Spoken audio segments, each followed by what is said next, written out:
Hello and welcome. Today we're working in managerial accounting on our cost, volume, profit chapter, a break-even chapter. We're going to use sales mix. Up to now we've just had one product. Now what if we have two products? How do we handle it and how do we calculate break-even? Hey, if you're new, my name is Jeff from Finally Learn. I teach a lot of accounting. We're going through managerial accounting right now, so please like, comment down below, and please subscribe. We'd love to have you on the channel. So let's get started with this problem. We got a sales mix problem. We've got the Double B Company, and we have two coffee blends. We've got the Bold and we've got the Barista. The Bold and the Barista, they have different prices and different variable costs. And one of the things that happens is we need to know, well, how much of our units, so every 100 units we sell, 70% are Bold and 30% are Barista. And then we have fixed cost of $35,880. So what we need to do is we need to convert these two into one composite or one average. So here's what we're going to do. We're going to take our sales price of $20 and our variable cost of $14, and we'll end up with, for Bold, it's 20 minus 14 is going to be a $6 contribution margin. Every time we sell one, it costs us $14, and we're going to make $6 in contribution margin. We'll do the same thing for Barista, 30. It's going to cost us $18, but we're going to make 30 minus 18. We're going to make $12 each. So we need to come up with a composite or an average of this. So what we're going to do is take, for each one of these, we'll take the 70% times 20, that would be 14. And then 30 times 30, that would be 9, so 14 plus 9. The total composite selling price would be, what, 23%? So let's do the math here. So we're going to take the 20 times the 70%, that's 14. And then I'm going to wrap that into parentheses, and then turn around and then add the 30 times 30%.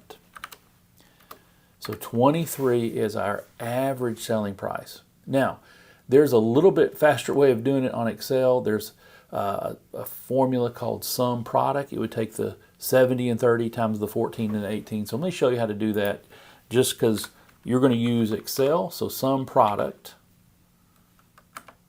And here's what I need to do. I need to take an array here times the array here. And what it's going to do is take the 70 times 14, the 30 times 18, and multiply them together and add them up, and we get $15.20. I can do the same thing down below. In fact, let's, here what we want to do is do 23 minus 1520, and we get $7.80.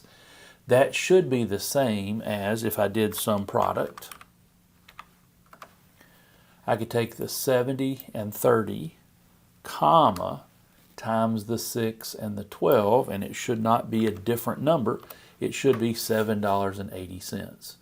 So just a little faster way to multiply this 70 and 30 times the 20 and the 30, the 70 and 30 times the 14 and the 18. You can certainly do it by hand. You can take the 70 times the 20 plus the 30 times the 30. All right, but anyway, we have a composite product now that's made up of 70% Bold and 30% Barista. So one thing we want to do is, what is the contribution margin for each of these? So 6 divided by 20, this has a contribution margin of 30%. And we can just copy it across. We can say the Barista has a 40% contribution margin, 12 divided by 30. And then the composite's going to be in between the 30 and the 40. It's going to be a little closer to the 30 because, 7 out of 10 that we sell are Bold versus Barista. Now, what if this was exactly 50-50? We can do this. We can see, well, it'd be 30 and 40. The average would be in between, much more in the center of 36. What happens is 6 and 12, the average would be 9, And so therefore 9 out of 25 is 36%. But here we have the 80% and the 20, or we have 70 and 30. 70 and 30 was our original number, so let's just go with that. So what is the contribution margin per unit for the composite? Well, it's going to be 780. And what's the contribution margin percentage? Well, it's 33.91. Now, hang on to those decimal places. It's not 33 and it's not 34.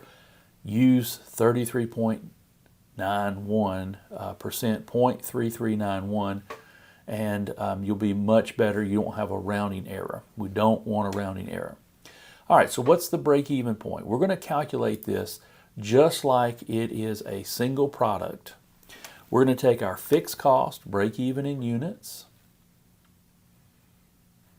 and we'll do our fixed cost here, divided by our contribution margin per unit, which we just calculated to be $7.80. So what is the number of units? 35,880 divided by $7.80.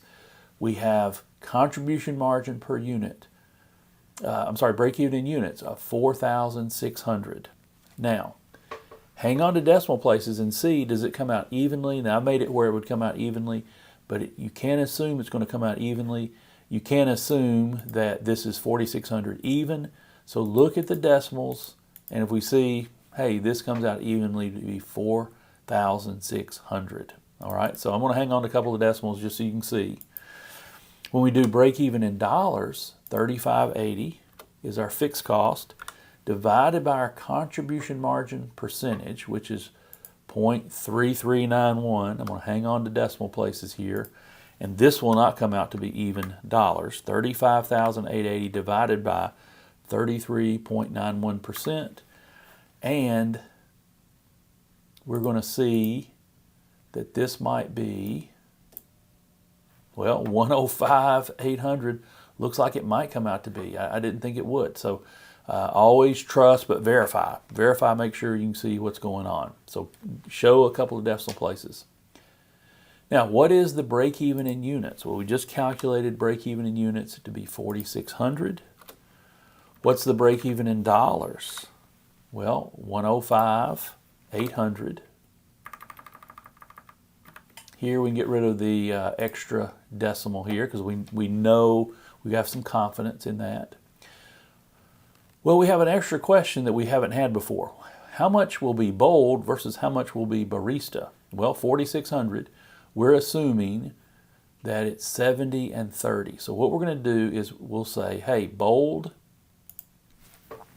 is going to be 4,600 times 70%. So 3,220 will be bold. Well, how much will be barista? Well, 4,600 times the remaining 30%. So what we have is these two will have to add up to equal, 4,600. So we're assuming that our break-even point is 4,600. How many will be bold? Well, 3,220 of that. You know, that is, let's remind you how we got that. This is 70%, right? So 70% will be bold, and 1,380 divided by 4,600, that will be the remaining 30%, right? So we're assuming that the composite of 70-30 stays constant. Now, it could be 72-28, it could be 65-35, but this is how we calculate with a composite. Now, let's do one more thing. Let's check our work. Let's see if we have, what if we have sales of 4,600? Well, what's our selling price here? Well, our selling price is, let's look at the composite, is $23, and our variable cost is $15.20, and our contribution margin is going to be 23 minus the $15.20. That's the $7.80. We had that earlier. Well, what percentage is our variable cost? Well, 1520 divided by the 23, that's 66.1. So let me do a couple of decimals here. 66.09. $7.80 divided by the 23 is 33.91. We had that number earlier.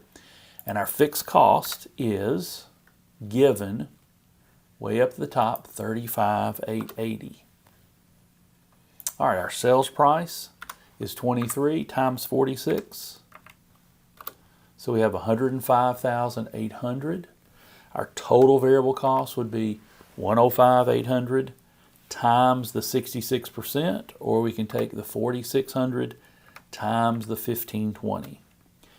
We can subtract this out, 105 minus 69. We got 35,880. So our profit minus here is 0. Our fixed cost per unit is take the fixed cost divided by the number of units, 4,600.